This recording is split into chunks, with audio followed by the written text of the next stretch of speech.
Yo, what is going on, guys? My name is Runix, and today I have another build video for you guys today. Today we're going to be diving into a bow build on the Warden class, so let's get right into it. Alright, so starting off, we've got 14.8k magicka, 15.8k health, and 34.7k stamina. Our stamina recovery is going to be about 1700. Our weapon damage is about 1600, weapon criticals at 40%.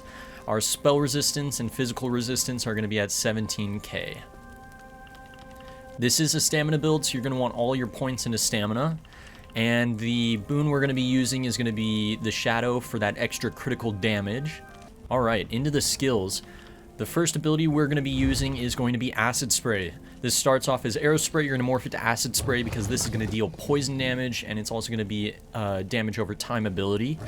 This is going to be the main spammable of this build for groups. If you are coming across groups of enemies, you're going to be spamming this. The next ability we're going to be using is in Animal Companions. It starts off as Scorch. You're going to morph it to Subterranean Assault. What this does is it turns it into a stamina ability, as well as currently in the Stonethorn DLC, it applies Major Fracture, but that is getting changed in Markarth. This is a really good ability. The only downside is that it charges up. So as you can see, I cast it. It's going to take a second, and then it procs. The next ability we're going to be using is Bird of Prey. It starts off as Falcon Swiftness. All this does is it'll give us Major Expedition if we activate it, but while it is slotted, we gain Minor Berserk, increasing our damage done by 8%. This is going to be the equivalent as if you had Slimecraw active. The next ability is going to be our single target spammable, and I've chosen Lethal Arrow for this, simply because of the poison damage. This also applies Minor Defile, but that's not really useful in PvE. This is pretty good though if you are going into PvP with this build.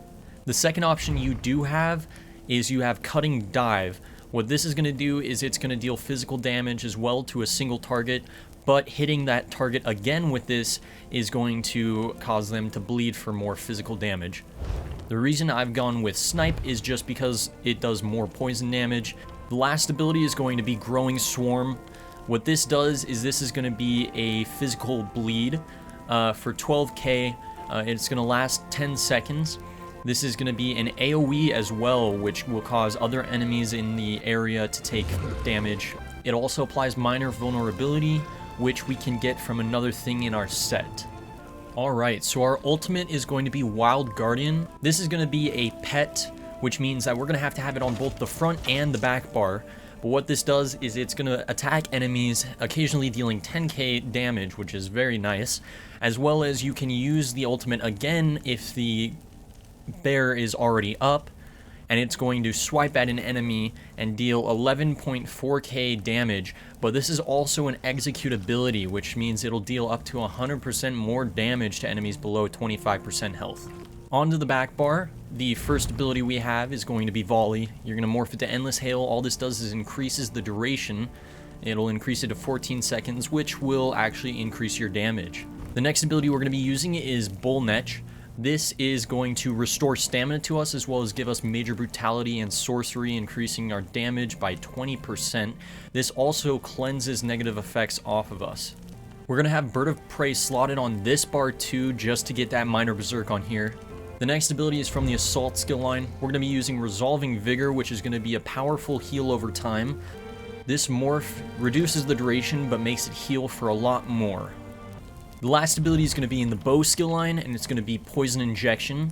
This is going to be another damage over time ability that we can put on a single target, and it also counts as an execute, which will deal up to 85% more damage to enemies under 50% health. And like I said, on our back bar for the ultimate is going to be Wild Guardian, because if we swap bars and we have a different ultimate, the bear will despawn. Now, there are a couple different ultimates you could use instead of the bear if you wanted to have two different ones. Rapid Fire is going to be one. You can morph it to the poison one. I don't know which one it is, but this is a pretty good ultimate. You can also go with Werewolf, which is pretty good for a stamina build. As well as you can go with Flawless Dawnbreaker from Fighters Guild, which I don't have on this character. And you can also go with Warhorn, which will increase your team damage, but that's usually reserved for a healer or a tank, so you don't really need Warhorn on this build. In terms of passive abilities, you're going to want all of the passives in Animal Companions. If you can get all the passives in the other 2 class skill lines, they're very nice to have, but you don't need them for this build. As you can see, I don't even have these other skill lines leveled up. You're going to want all of the passives in the bow skill line because this is a bow build. You're going to want all of the medium armor passives. If you're going to be a werewolf, you're going to want all of those passives too. Undaunted is always great to have in terms of PvE and all of your racial skills. Now I've chosen a wood elf just because wood elves are very good with bows. They increase the experience gain for the bow skill by 15%, as well as they increase movement speed and also give you some stamina. Alright, now into the weapons. First off, we're going to be using Spriggans. This basically just adds stamina, weapon damage, and physical penetration. This is a pretty easy overland set to get, which makes it easy to acquire, as well as you can get this from guild traders. You're going to be wanting Spriggan bow on the front bar, and then preferably Maelstrom on the back bar, but I don't have another Maelstrom bow currently, so I'm going to use just another Spriggan's bow. The next 5 piece we're going to be using is Scavenging Demise. Now because we are fully into poison with this build, this is a perfect set to have with that. What this does is it adds weapon damage and weapon critical, as well as dealing critical poison damage. You spawn the Scavenging Maw, which attacks your enemy after 2 seconds. It's going to deal 14.6k poison damage and apply minor vulnerability for 15 seconds, increasing their damage taken by 8%. That minor vulnerability isn't terribly useful since we can get that from one of our skills, but it does last for quite a long time. 15 seconds is pretty long. The monster set we're going to be using is Velodreth. This is an amazing stamina build, and especially since we are a ranged stamina build, Velodreth is probably the best option. It's going to add weapon damage, as well as when you deal damage, you have a 20% chance to spawn 3 disease spores, and after 1 second, they're going to deal 14.4k damage to any enemy they hit.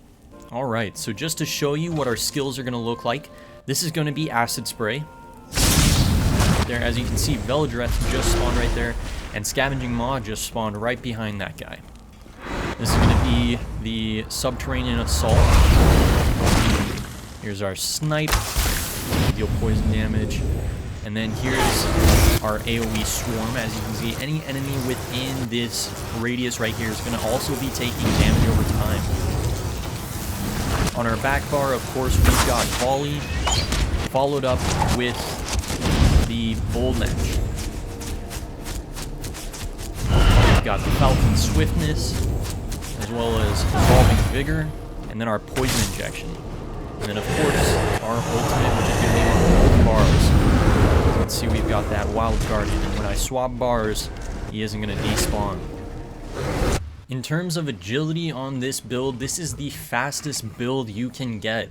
When combining Hunter's Eye from the Wood Elf, which increases movement speed by 10% after roll dodging, combining the very last passive Hasty Retreat from the bow build, which gives you major expedition after roll dodging, as well as the very last ability in the medium armor skill line, which increases movement speed by 3% for each medium armor equipped. Just to give you guys a reference on how fast I am, I'm going to be activating these and I'm going to sprint to the other side of my house over by the fountain over there.